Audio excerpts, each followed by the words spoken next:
Very good morning, friends. So, today, as you can see, we're going to start with a very interesting Ind AS, and I think one of the latest Ind AS which became applicable from 1st April 2019, and that is Ind AS 116 that deals with leases. Now, you must be wondering, first of all, so how many parts are there going to be in terms of this Ind AS? Don't get worried on that. I've tried to segregate the concepts in terms of Ind AS 116 into various parts. So I think I'm not going to disclose at this stage how many parts there are going to be. Now, when I look at the Ind AS 116, the very first thing which comes to my mind is that what are the changes which have taken place compared to the erstwhile standard? We all know that there was Ind AS 17, and this Ind AS 17 was replaced by Ind AS 116. And if you ask me in terms of Ind AS 17, it was quite similar to what you've done in IGAP in terms of AS 19. So then why was there a need to bring out a new standard on leases? Why was Ind AS 116 introduced? Now, I would first of all like to draw a little attention to the fact that what are the major changes as compared to Ind AS 17. So whether I say Ind AS 17 or I'm looking at AS 19, practically it's going to be one and the same thing. Now, I know you must be wondering, so but I don't know AS 19. I don't even remember what I did in AS 19. Well, I think even if you remember a very slight information on that, I think it would serve my purpose. Now, let me first of all draw your attention to what was there in terms of Ind AS 17. A very basic input. I'm not taking you to any technicalities. Just want to give you some two very major differences in terms of the old version and the new version of this Ind AS. Well, if you ask me in terms of the earlier version, that is Ind AS 17, and if I make a comparison in terms of Ind AS 116, I'm looking at things from the point of view of a lessee, and I'm looking at things from the point of view of a lessor. Well, if you remember, Accounting Standard 19 or Ind AS 17 used to lay down that there is a need for classification of a lease. So whether it was a lessee or whether it was a lessor, we used to classify the lease that it is supposed to be either a finance lease or it is supposed to be an operating lease. So this is how we used to decide. So there were certain parameters which were given in the standard, and with the help of which we used to decide whether a lease is a finance or an operating lease. You know what is the major change in terms of Ind AS 116? They have done away with the concept of lease classification for a lessee. That means if you ask me in terms of Ind AS 116, I would say practically all the leases are supposed to be a finance lease. So you mean to say that there is no concept of operating lease which is left for a lessee? Well, I would not say that there is no concept, because Ind AS 116 has given certain recognition exemptions where there can be an operating lease. But those recognition exemptions are dealing with only two specific situations. One is what you call that it is a short-term lease, and the other is that it is supposed to be a low valued asset. The subject of lease is a low value asset or it is a short term lease. So I can say leaving these two exceptions. So as I said, yes, there are two exceptions. We'll deal with these exceptions in detail later. But I think to give you the exceptions, we can say that there are two exceptions. One is it's a low value asset, and the other is that it is supposed to be a short-term lease. Leaving these two exceptions where we could consider a lease to be an operating lease, they have practically done away with the classification of operating lease, mind you, for a lessee. But as far as a lessor is concerned, the position continues the same. We would be classifying the lease as finance or operating the way we did earlier. So you mean to say the parameters in terms of lease classification is also the same? Yes, they are the same. So, but the main question which is hitting our mind is that why did the International Accounting Standard Board do away with the concept of an operating lease? They've done this away for a lessee, not for a lessor. So what is the objective? What is the logic of doing that? Well, I can only tell you one thing, and I think it's difficult to explain at this end unless you know the parameters of classification of a lease very well, which I think we can discuss later. But let me tell you one thing. If you say that it's a finance lease, the asset and liability appears in the balance sheet. And if it is an operating lease, the asset and liability does not appear in the balance sheet. So what? If in a finance lease it appears in the balance sheet and in operating it doesn't appear, so does the International Accounting Standard Board wanting that the company should reflect the asset liability in the balance sheet? Well, just look at the impacts. If you don't show an asset, you don't show a liability. Now imagine a company is entered into lease contract where the payment of lease is unconditional, irrevocable in nature. So if the tomorrow the company liquidates, imagine there is a huge liability against the company which is not recorded in the balance sheet. And that's what we technically call an off balance sheet items. So, but then the essence of operating lease is that we should not reflect the asset and liability in the balance sheet. Agreed. But what the companies were doing, they were, ensuring that finance lease becomes an operating lease. People were manipulating the accounting world over. Imagine companies like Air India, imagine companies which are in the power sector. Those companies were not having assets in the balance sheet because they had taken all those assets on lease and they ensured that let's convert this into operating lease. Now, I'll not get into the picture.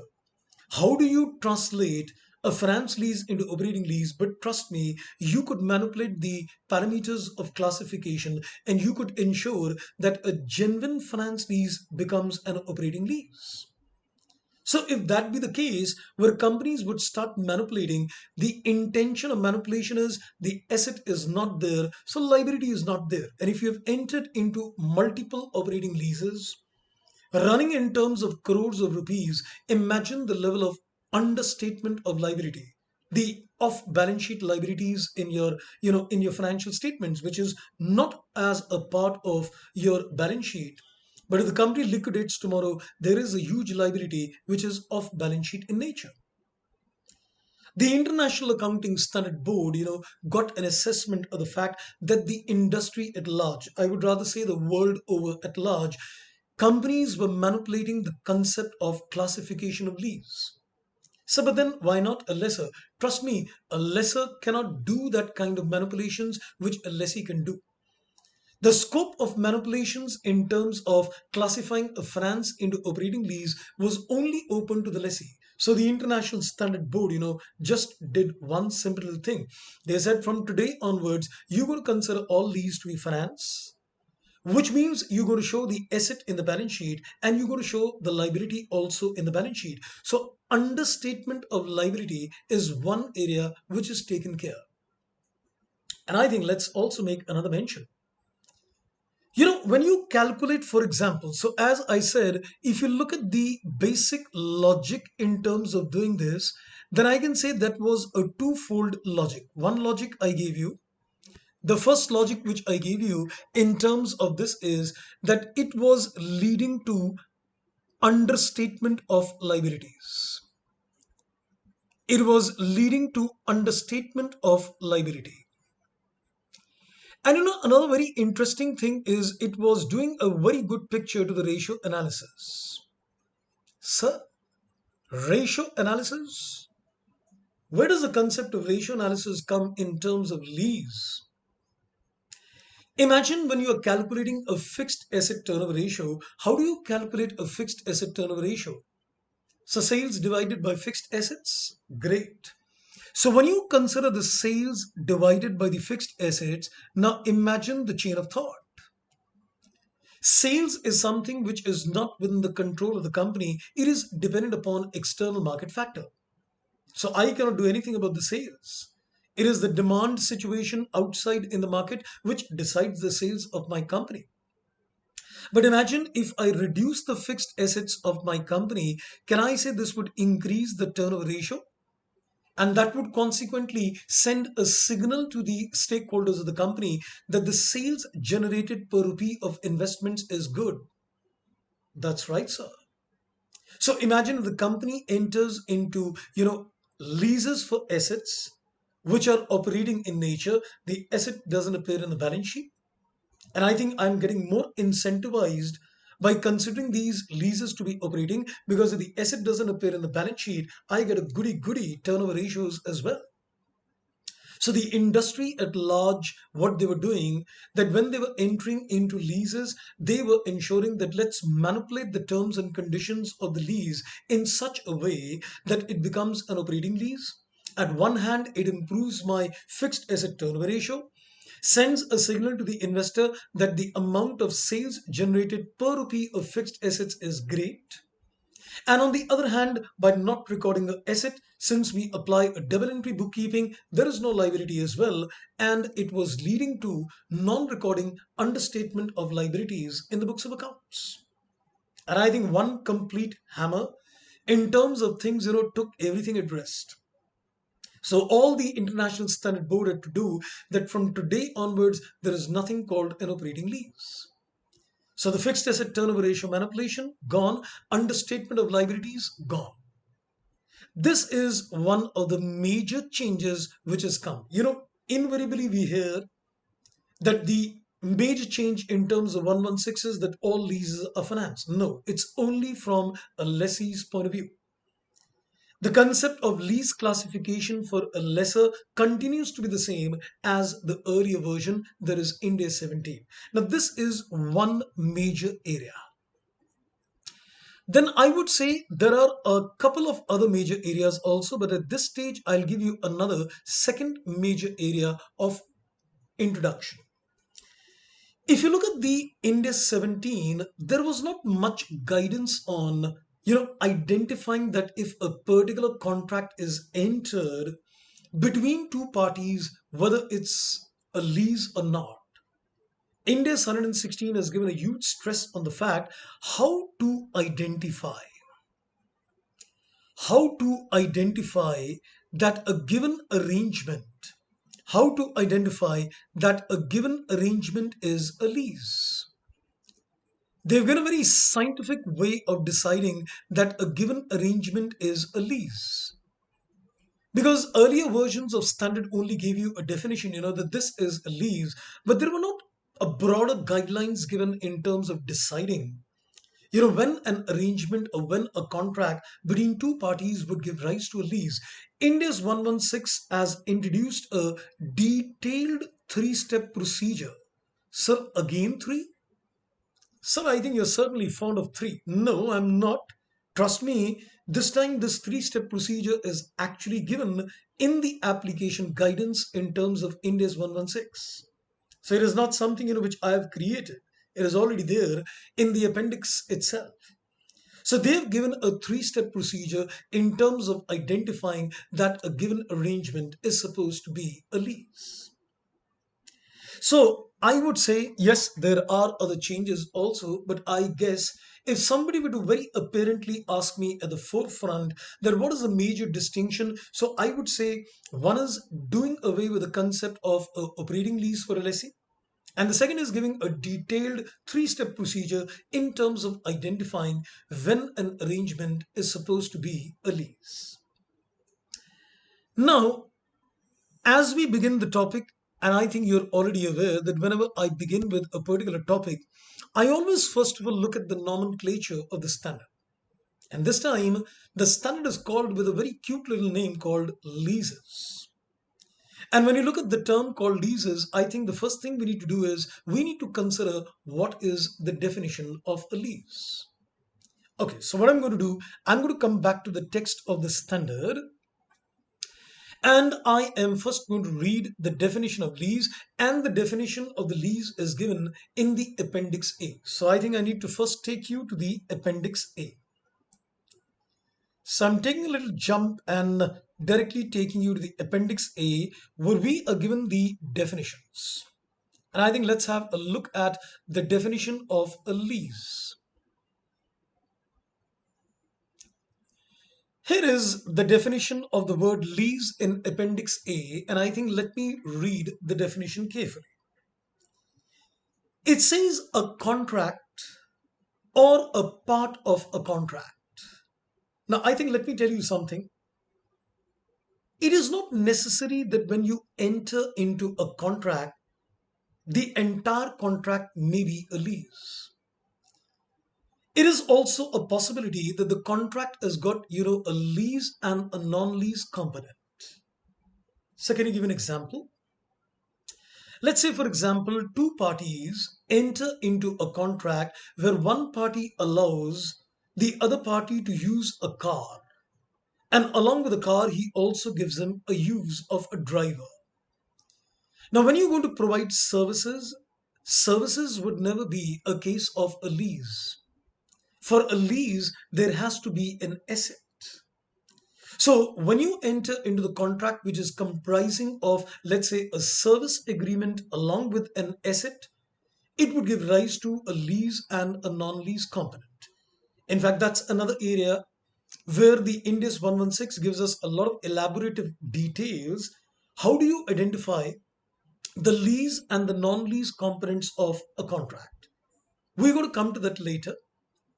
So we will be coming to that in detail as a separate section, that if a contract has got lease and non-lease components, how do we segregate what is the portion which relates to lease and non-lease? So I think for the time being, let's forget about the word part of the contract. So for the time being, what I'm going to do, whenever I'm going to read the standard, I will say a contract. If it says part of the contract, I know that he's looking at lease and non-lease components, but to avoid any complications, I think we're going to ignore it for some time. It says a contract that conveys the right to use an asset for a period of time in exchange for a consideration. Now, let me first of all also, put some terminology at the back of your mind. I think let me just create an image, because as we're going to proceed with the standard, we need to get a little more clarity with the terminology as well. Imagine there is a company A Limited, and imagine there is a company B Limited. If you look at the definition of lease, I would say the first important element of the definition is that there is a contract. Needless to mention that the contract is always between two parties. And let me tell you that under this contract, A Limited is called a supplier. I'm not saying a lessor. And B Limited is being called as a customer. I'm not calling it as a lessee. Ind AS 116 is such a beautiful standard that it says that when you are looking at a contract, at the very inception, you should always assume that the contract is between a supplier and a customer. Let's say A Limited gives B Limited the right to use an asset.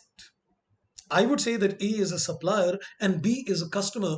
Once you meet the parameters of a lease, once you zero down on the fact that yes, this contract is a lease, once you zero down on the fact that yes, this contract is a lease, which you are going to decide with a three-step procedure. With the help of a three-step procedure, you will decide it's a lease. Once you establish it is a lease, I'll call the supplier as a lessor. And once you decide that it is a lease, the customer is going to be called a lessee. So isn't that funny? No. Because unless you establish that the contract is a lease, you cannot come under the purview of 116. Then you're more under the purview of 115. So even if you remember, if you read Ind AS 115, in 115 also, revenue is always a case of a contract. If you look at the nomenclature of 115, it says revenue arising from contract with customer. So every time there is a contract, trust me, there can be multiple situations. Financial instruments is a contract between two parties. A revenue is a contract between two parties. A lease is a contract between two parties. So it is very important the contract entered between the two parties is in the nature of lease or not. So every time you read a question, you would see that the question would also use a language supplier and a customer. So once we fulfill the three-step criteria and we say that yes, this contract is a lease, then we'll say supplier is now going to be called as a lessor and the customer is going to be called as a lessee, because if it is not a lease, possibly it could be covered under 115. And if it is a case of revenue, then it is certainly a case of a supplier and customer. Make sense, sir?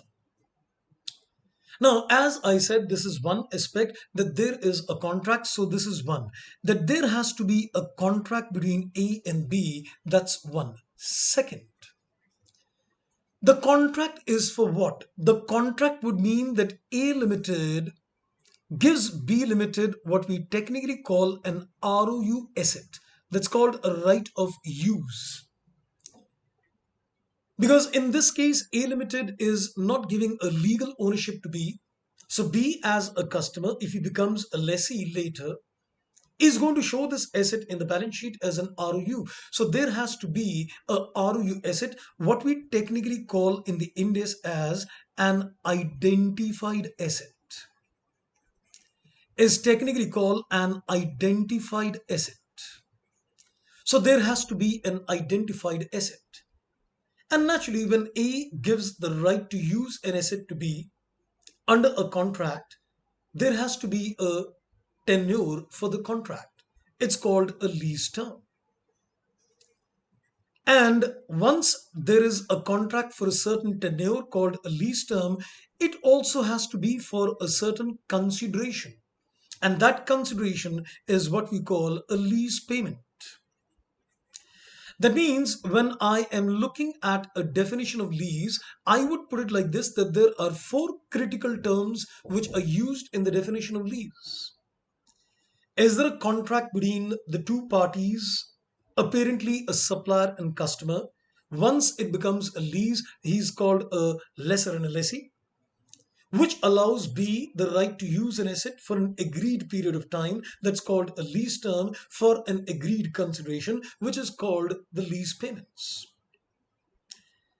I would be dealing with the concept of ROU asset, identified asset, in detail later. I would be discussing the concept of lease payments in detail later, because I would discuss these point number 2 and 4 appropriately under certain appropriate sections. I don't think so I need to discuss the word contract. Contract means it's a legal binding contract between the two people, the two parties. So my focus right now is on the lease term. I could have done the discussion of a lease term at a later stage, but I think I want to do it right away. So when we're going to understand the concept of lease, the focus should tell you in the mind that there are two parties, supplier being called as lessor later, the customer called a lessee later, provided a three-step criteria is met. The contract will convey B Limited the right to use an asset for an agreed time, lease term, for an agreed payment. That is called the lease payment. So what constitutes a lease payments later?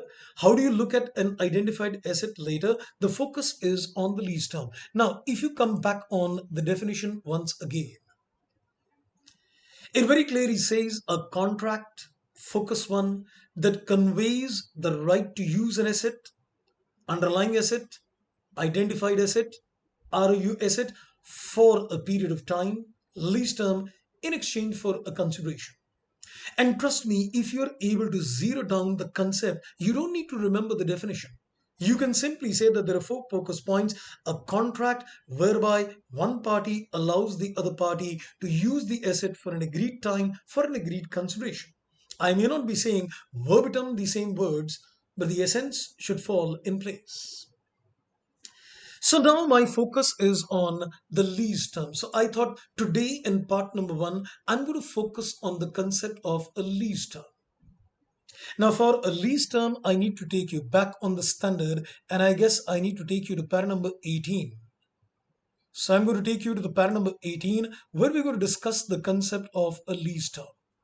Now, hear me very carefully, because there are certain portions which we're going to read in para number 18, which might be a little disturbing to the mind, but once we're taking some examples, you will become absolutely clear on the agenda.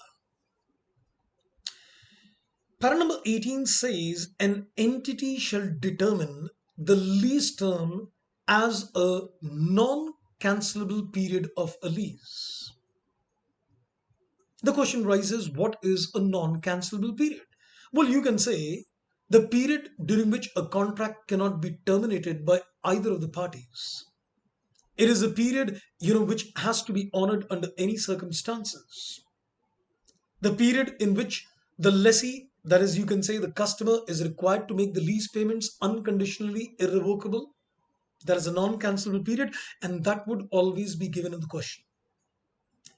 It says together with A and B. Now, when it says A and B, in terms of A, it says the periods covered by an option to extend the lease.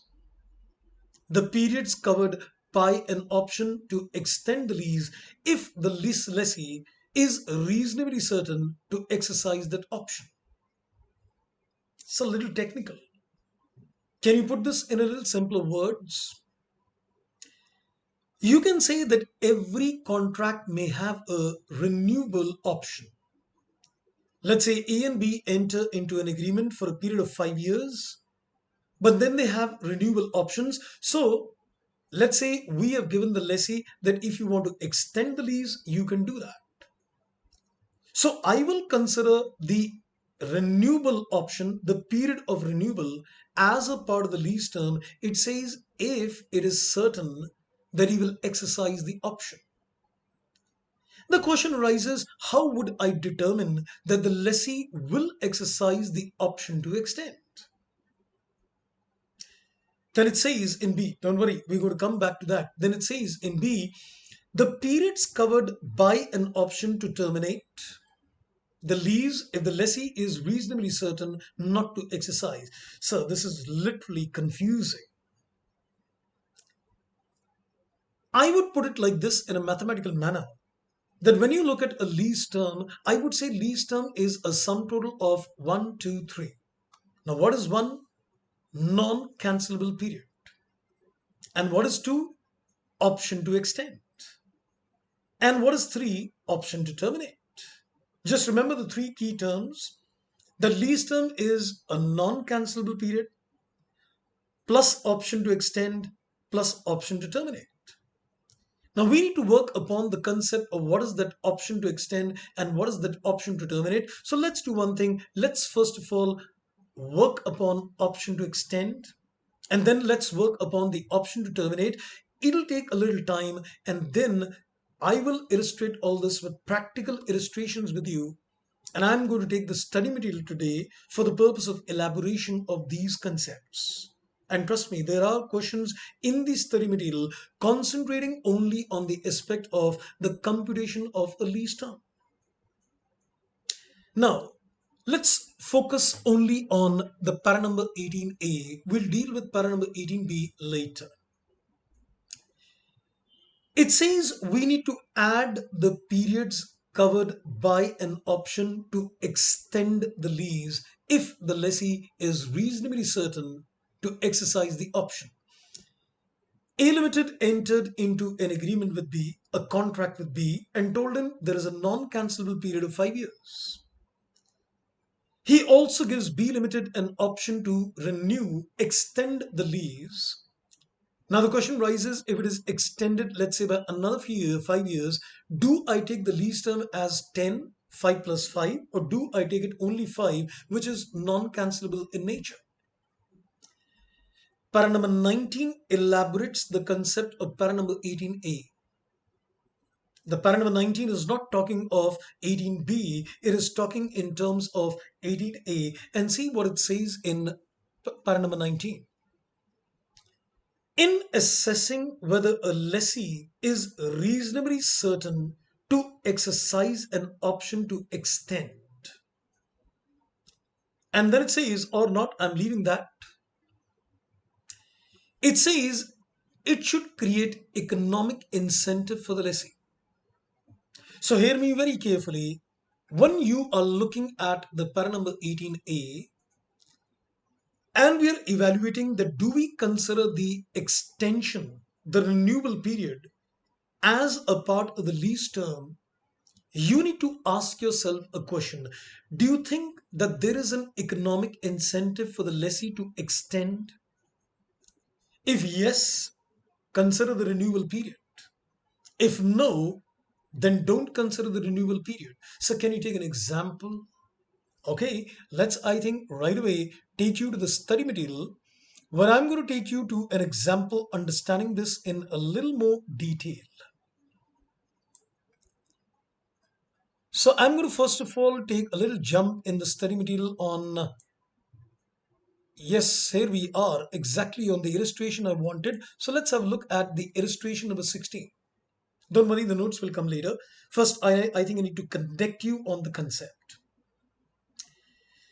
It says entity ABC enters into a lease for equipment that includes a non-cancelable term of 6 years. Remember, the lease term is a non-cancelable period plus option to extend. Let's not consider the third factor right now. So we say ABC enters into a lease that includes a non-cancelable term of 6 years. So undoubtedly 6 years is definitely the lease term. And it says a 2-year fixed price renewable option with the future lease payments that are intended to approximate the market rates at the lease inception. Imagine my landlord telling me that you can renew the lease for another 2 years, but I'm going to charge you the market rates. What do you think my reaction is going to be? I'll say that if you're going to charge me market rates, then I can take it on lease from anybody else. Why you? You are not giving me any favors. If you're going to charge me the same rental what prevails in the market, I don't feel that I have any economic incentive that I would extend the lease. So para number 19 is saying what? You would consider the renewal period as a part of the lease term if you feel that the lessee has got some economic incentive. If somebody is going to charge me a market rates for the renewal period, I don't see that I am incentivized. Then he adds on further, there are no termination penalties or other factors indicating that ABC is reasonably certain to exercise the renewal option. He says, I don't see any factors which is indicating the certainty that he will exercise. So there is no reasonable certainty. The lease term is supposed to be 6 years. So illustration 16a is indicating a situation where the reasonable certainty is lacking. Why is it lacking? Because I don't see economic incentive. Why I don't see economic incentive? Because he is charging me the market rates itself. Let's have a look at the scenario number B. He says entity XYZ enters into a lease for a building that includes a non-cancelable term of 8 years and a 2-year market-priced renewable option. Even in this case, the rentals being charged for the renewal period is supposed to be based on market rates. Before it takes the possession of the building, entity XYZ pays for leasehold improvements. Leasehold improvements is that the structural changes might have been done by the lessee in order to make it ready for its own use. So he might have done some leasehold improvements and which are capital in nature. So during the before he took the possession of the building, he did a lot of leasehold improvements expenditure. The leasehold improvements are expected to have a significant value at the end of 8 years. Your non-cancelable period is 8 years, and by the end of 8 years, he says the leasehold improvements will have a significant value, and that value can only be realized. Because if you leave the building after a period of 8 years, then all those leasehold improvements is simply scrapped to you. He says it can be realized through continued occupancy. Is that giving me an economic incentive to extend? Yes. If I want to get the benefits out of the leasehold improvements which I have done on the building, then I think I am incentivized to extend. So there is a reasonable certainty that the lessee will extend the lease, and in this case, the lease term is going to be considered a period of 10 years. So the illustration number 16A and B, and trust me what I'm going to do, but I'm going to make notes with you. I think I'm going to link up the illustration number also so that you can correlate exactly the thought process. So, moral of the story, we have understood that a lease term is a non-cancelable period, always given in the question, and it includes the option to extend, but is included only when there is a reasonable certainty that lessee will extend, and for which purpose you need to evaluate, is there an economic incentive to the lessee to extend or not. Like in scenario A, there was no economic incentive, but in scenario number B, we could see the economic incentive. So the renewal period, that is the option to extend period, is going to be added to the lease term only when the lessee has got a reasonable certainty of extension. I think that's pretty simple, makes good sense. Now, I'm not taking the scenario number C. So why? That is a little special case. And I think we need to deal this a little later. Though I think even if I take it at this stage, you'll understand. But I don't want to mix up the concept. So out of this illustration, we're done with scene A and B, not C. Now I think I need to do some technical discussion with you. Don't worry, we will certainly pen down the notes to you. But before that, I need to take you to a little more technical discussion on para number 18B. The explanation to para number 18B is given in B34 and B35, Appendix B of Ind AS 116. So, how do you, with such an ease, quote the para numbers with such an ease? I'm very fond of para numbers. And when you get fond of certain things, you will, not make much conscious effort to remember them. Because when you put a conscious effort on learning, learning is always slow and never passionate. If you're passionate about a subject, trust me, learning is going to be fun. So even if you don't remember the para numbers, it's okay. But I just remembered them, so I thought I'll tell you that the explanation to 18B is covered in the para number B34 and B35. What does it say in 18B? It says periods covered by an option to terminate. The periods covered by an option to terminate the lease if the lessee is certain, reasonably certain, not to exercise the option. I know, frankly speaking, you would say, Sir, I didn't understand. The option to terminate, and it is certain that the lessee will not exercise the option. So, example, no, not at this stage. I'm going to first take you to the Appendix B, read the para number B34, 35, related to the illustrations with you, and then you would understand it very well. So let me come to the para number B34 and let me come to the para number B35. Here it is. Lease term, para number 18, cross-referencing. It says in para number B34, in determining the lease term and assessing the length of the non-cancelable period, an entity shall apply the definition of the contract and determine the period for which it is enforceable. To calculate a lease term, it is important to identify the period during which the contract is enforceable. Lease term is equal to the period when the contract is enforceable.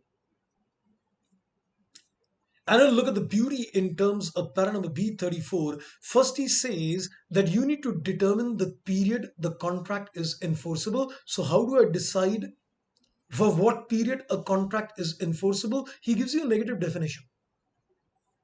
A lease is no longer enforceable. First, he's saying, what is a lease term? The period it is enforceable. So, my mind is telling me, what is enforceable period? He says, no, no, no, no, no.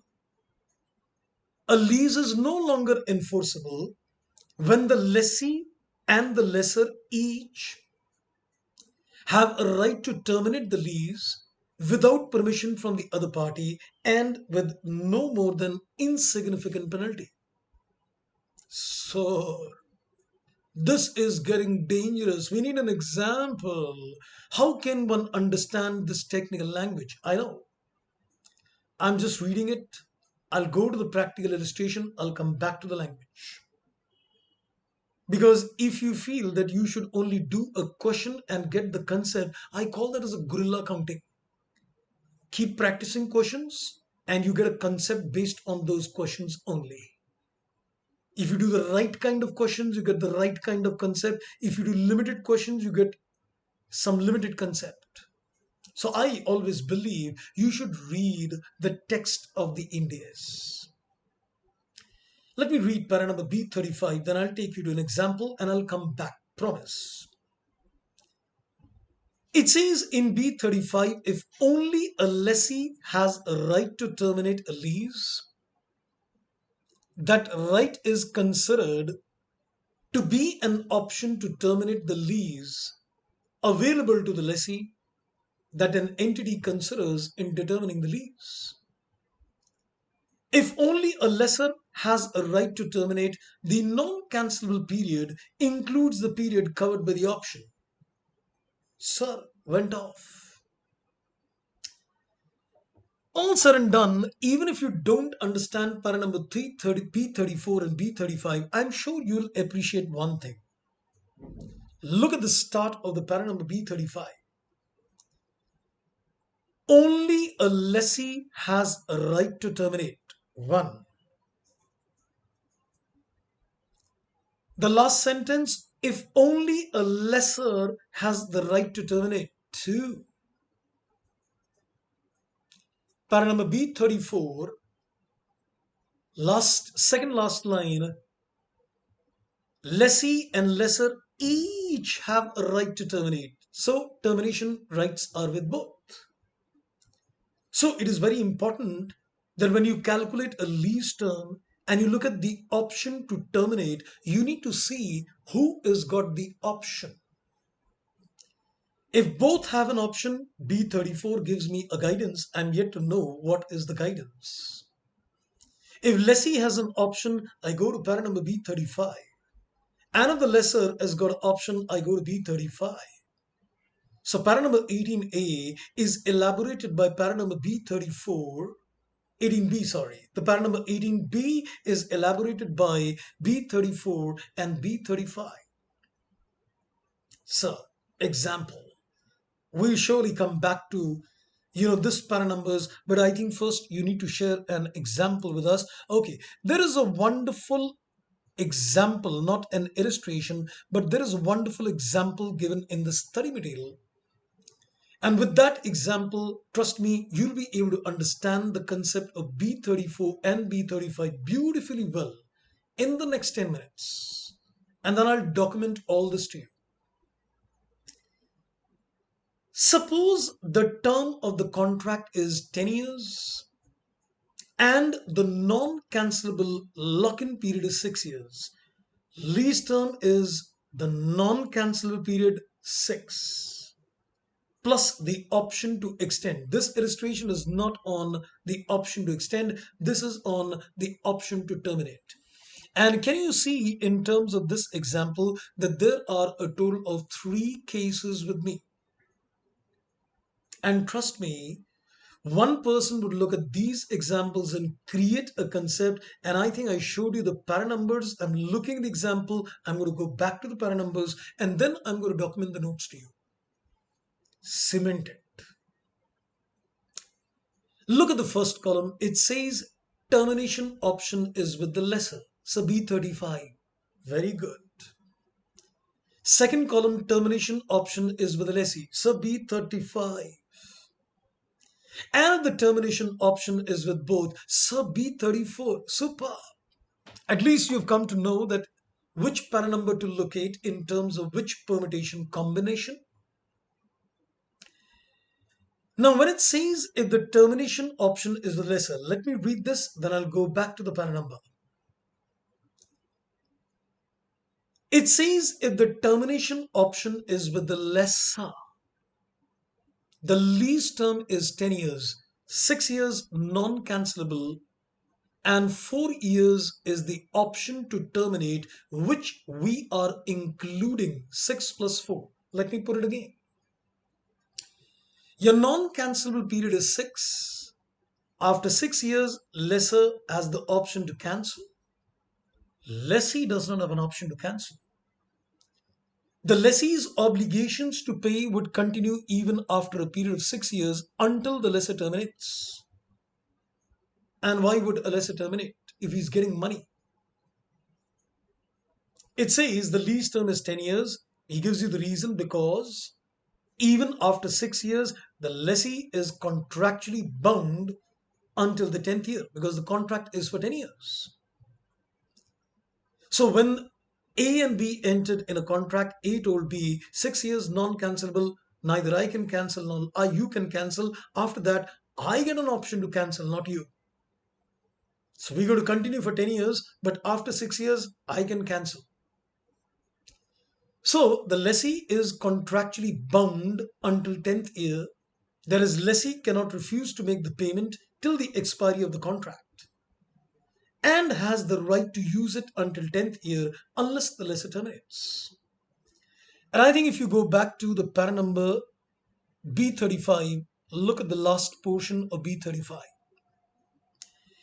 If only a lessor has the right to terminate, the non-cancelable period includes the period covered by the option to terminate. What is the period covered by the option to terminate? 4 years.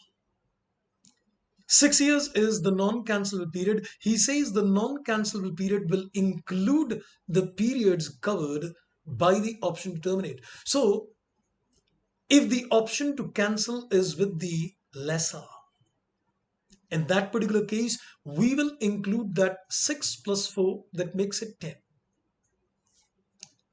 Let's have a look at the other situation if the termination option is with the lessee. So then it should be 6, but we're looking at the answer 10. I would say it can be 6 or 10 depending upon the facts of the case. See what it says, the lease is 10 years assuming a reasonable certainty. So there has to be a reasonable certainty that the lessee will not terminate. So that means if there is a reasonable certainty that he will terminate, then it should be 6. Exactly. And he gives you a reason because after the expiry of 6 years, though the lessee is not contractually bound, the lessee can refuse to make payments anytime without the lessor's permission, but it is assumed the lessee is reasonably certain that he will not exercise the option to terminate. He's got the rights, but we are taking an assumption he will not exercise the right to terminate. Hence, there is no enforceable obligation from lessee's point of view beyond 6 years, but based on the assumption, we're taking it to be 10. So that means if the lessee has got the option, the lease term could be a period of 10 or the lease term could be a period of 6 years, depends upon whether he will terminate or not. So, para number B35, we want to see, look at the first line.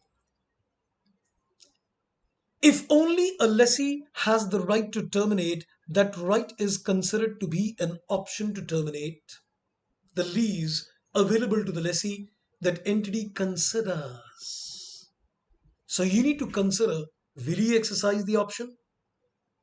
No, include the 4 years. Yes, exclude the 4 years.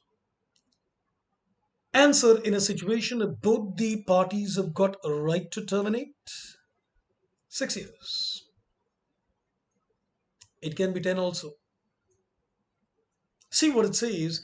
Because after sixth year, either party can terminate the contract without the consent of the other party, and hence the contract is not enforceable after 6 years only. In case there is insignificant penalty.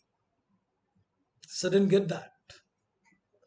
I'm going to take you back on the text on B34 and understand this. A lease is no longer enforceable. I need to consider the period when it is enforceable. It says it is not enforceable. Number one, lessee lesser each, that means both, have the right to terminate without permission from the other party. And so where is the and? It's not there. I'm saying and with no more than insignificant penalty. If you say that both the parties have the right to terminate, you need to see, can it be terminated without significant penalty or not? Let's say if anybody can cancel the contract, anybody can terminate the contract by paying a heavy penalty. Why would I terminate if I have to pay heavy penalty? I will terminate only if I don't have to pay a heavy penalty.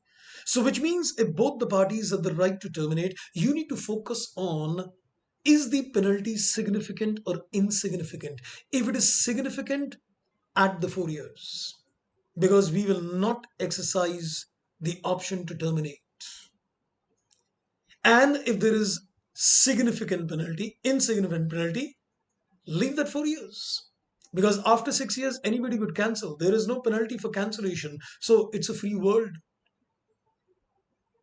So, moral of the story, I think now I need to, first of all, get things very clear at the back of the mind. So, I think let me first of all zero down on the concept and then give you some notes.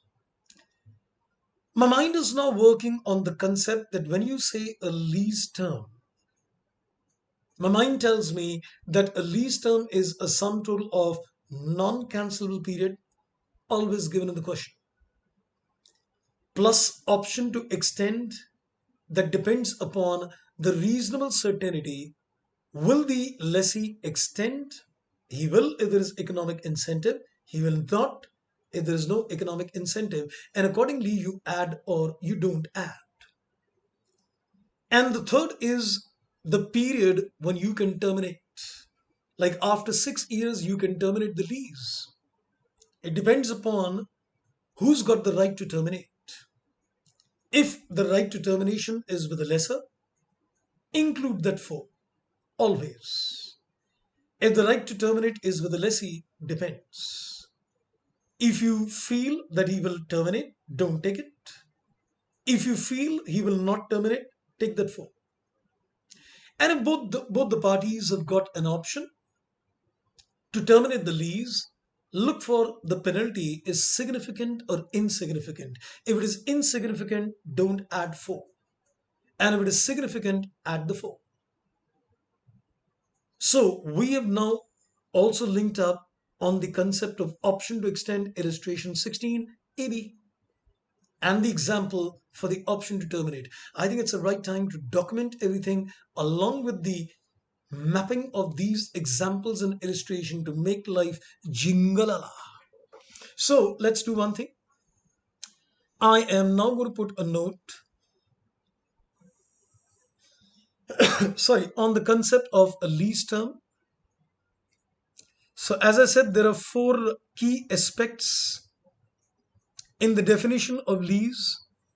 We've understood contract. Lease payments is what we're going to understand later.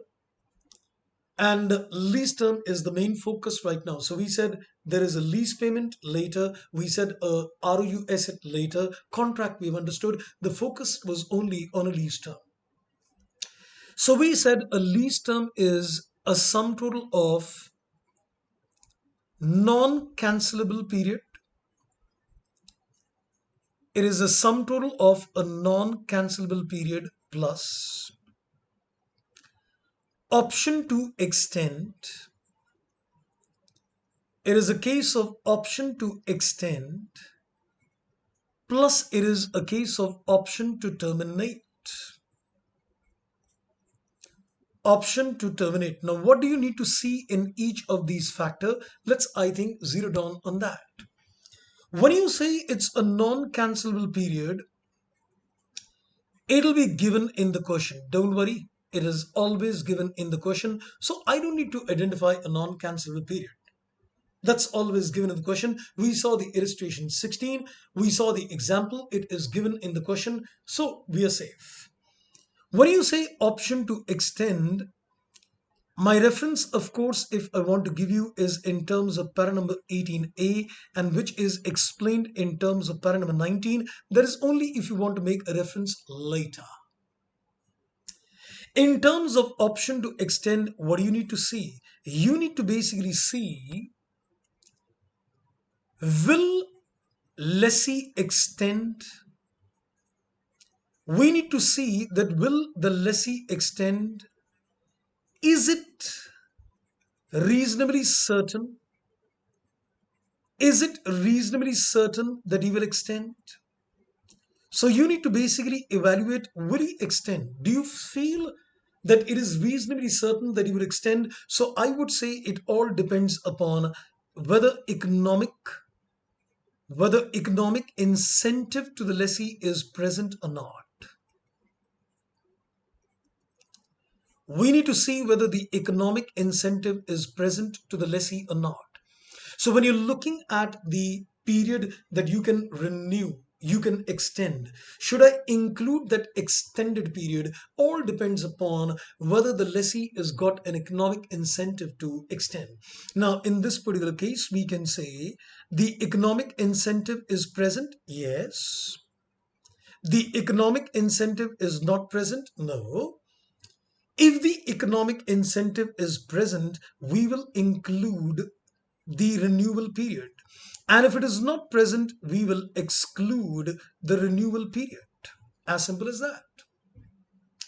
And if I rightly remember, I think let me link up the illustration number 16 and scenario number A was dealing with this.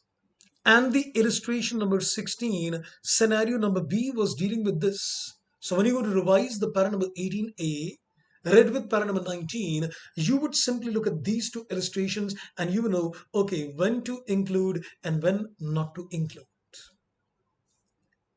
Now, if I come back on the concept option to terminate, then I would say the option to terminate is covered by the para number 18b, and the para number 18b is elaborated in terms of the appendix para number B34 and in terms of B35. Well, you don't need the para numbers. This is only if you want to make a walkthrough later in terms of the chain of sequence, what is to be read in order to understand the concept. That's going to be quite of ease of reference to you. Now, when you look at the concept of option to terminate, then we said there are going to be practically three cases in this. There are going to be practically three cases in this. The first case is that the option to terminate. The option to terminate. So I think we can put it like this. Option to terminate is something which is common for all three. So we're going to look at the option to terminate. We said the option to terminate is with the lessee. The option to terminate is with the lessor. And the option to terminate is with both. Now, once you zero down in the question that the option to terminate is with whom, then you can easily decide the fate. If the option to terminate is with the lessee, you need to see, is it reasonably certain? You need to see that is it reasonably certain that he will terminate? Is it reasonably certain that he will terminate? So you need to only evaluate that do you think it is reasonably certain that he will terminate? The answer is yes, I am certain he will terminate, or I am saying no, I don't think so he'll terminate. So if you say yes, it is reasonably certain that he would terminate, then I would say you will not add that 4. I think I'm keeping that example as a base to make it more clear. I'll take 6, not the 4, because I know he will terminate after 6 years. And if you say no, then in that particular case, I'll add that 4 and the lease term will become 10. So you just need to see the certainty whether he will terminate or not. If the option to terminate is with a lesser, we will simply include that 4. We will take 6 plus 4 because he would not terminate. He has got the option to terminate, but why would he refuse? He's getting money, so he would not terminate in that situation. And in a situation where we say that the termination is with both, the option is with both, we need to see the amount of penalty involved. Is the penalty significant? Is the penalty significant, or is the penalty not significant in nature? If the penalty is significant, that means they will not exercise. And if they will not exercise, I will not include that 4. I'm sorry. If it is significant, then they will not terminate. I'll add that 4. Because if it is significant, they don't want to pay a penalty, so they will continue. And if it is not significant in nature, then I will not include 4 because they are not bothered. They know that even if they cancel, what's the big deal? You don't need to pay any penalties, at least significant amounts. So this is the entire permutation combination which would decide a lease term. But this is not the end of the story. There is something more which we need to discuss before we close the journey on the concept of a lease term. The para number 18 and the para number 19 along with the para number B34 and B35 is telling you how to determine the lease term at the commencement when you enter into a contract. Now the question arises that can there be a reassessment of a lease term?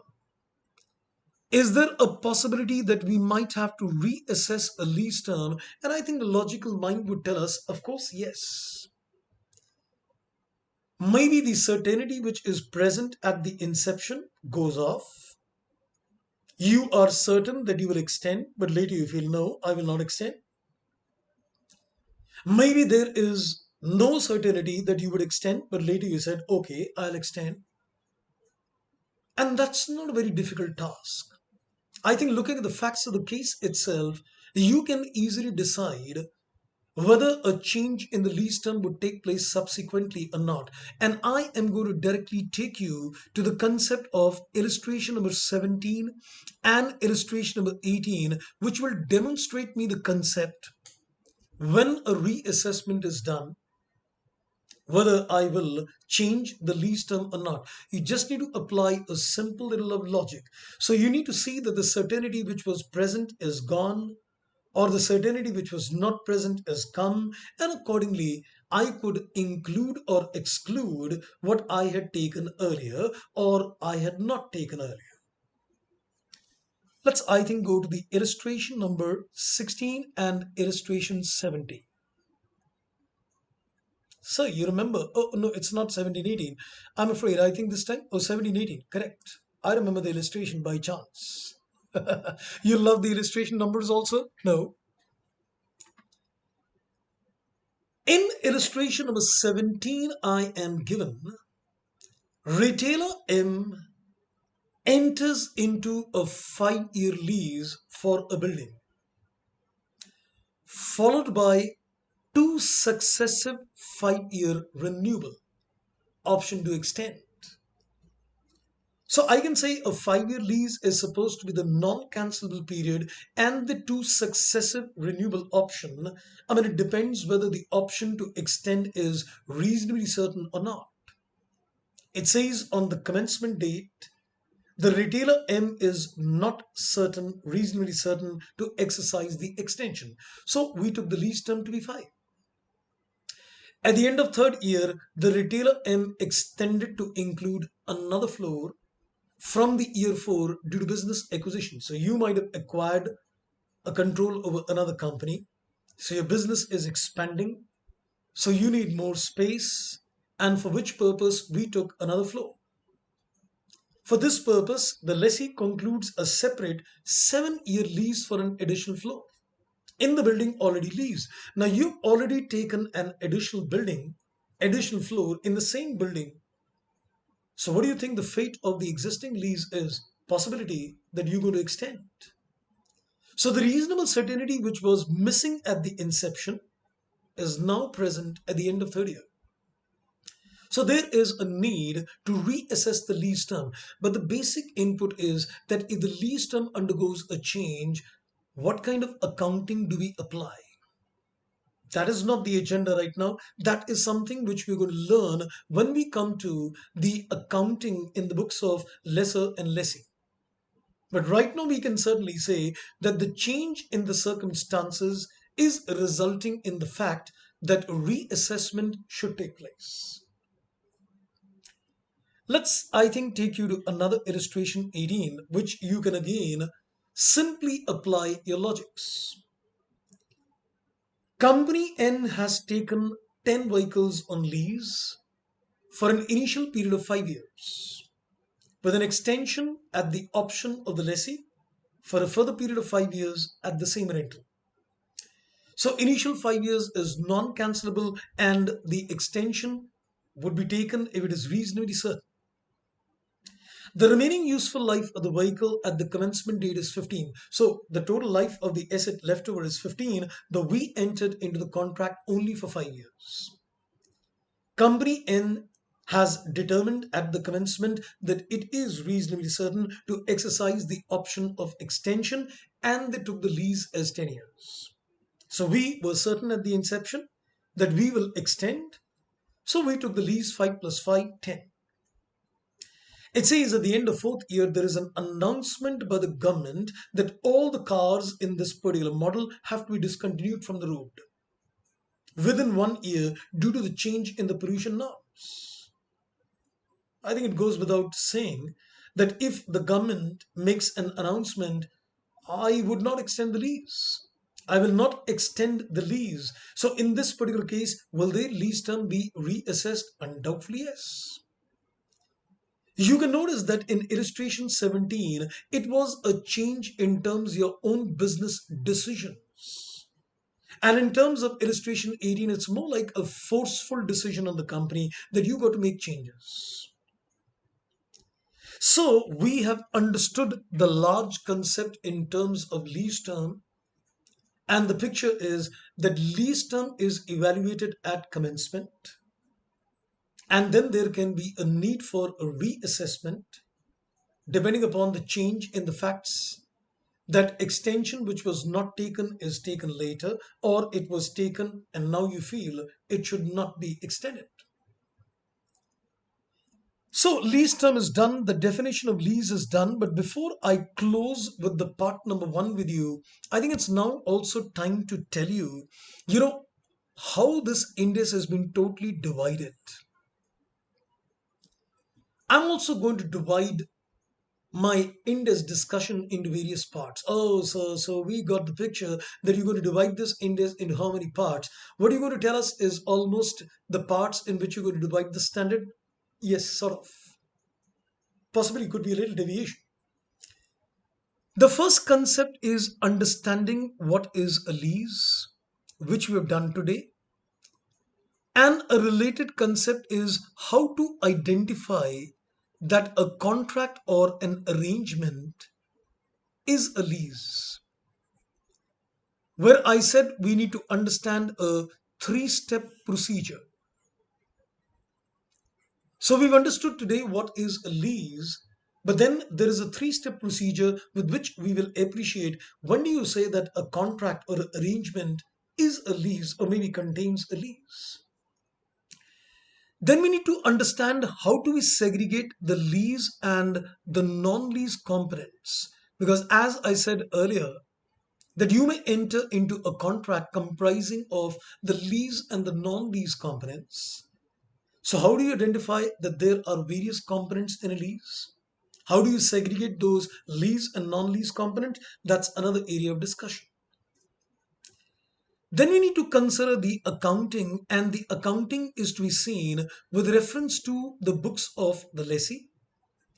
The accounting is to be seen from the point of view of the books of the lessor. So how does the accounting takes place in the books of lessee and in the books of lessor? And then we're going to deal with some special issues with you. And the special issues what we're going to deal with is, like for example, we're going to discuss the concept of a sale and lease back. You have a little bare idea that what is a sale and a lease back transaction. You sell the asset and the other party leases the asset back to you. We need to discuss another area in terms of a manufacturer dealer lessor. So what is that? A company engages in outright sale and also engages in leasing the same assets. Like one point of time, Bajaj leasing company, they were selling scooters outrightly for cash, and they were also giving the assets on lease. Then there is another issue which deals with the concept of a sublease. If you lease the asset further to someone, then how do you account for a sublease? And then we also need to deal with the concept of a transitional provisions. When a company entity would have applied this Ind AS for the first time, that means a switch over from the earlier version of Ind AS 17 to Ind AS 116. In that particular case, how would you apply the concept of a transitional provision? So I would say the entire Ind AS 116 stands organized in almost four different parts. So we've only understood one aspect in terms of what is a lease, where the main focus has been on a lease term. So the further sections would be in terms of a three-step criteria: segregating the lease and non-lease components, accounting in the books of both the parties, and the special agendas in terms of the full issue. Once you're able to zero down on all these concepts, then you can say, yes, we're going to hang in terms of Ind AS 116. That's all for the day for the part number one. We're going to see you back again. Till then, thank you, take care, and goodbye.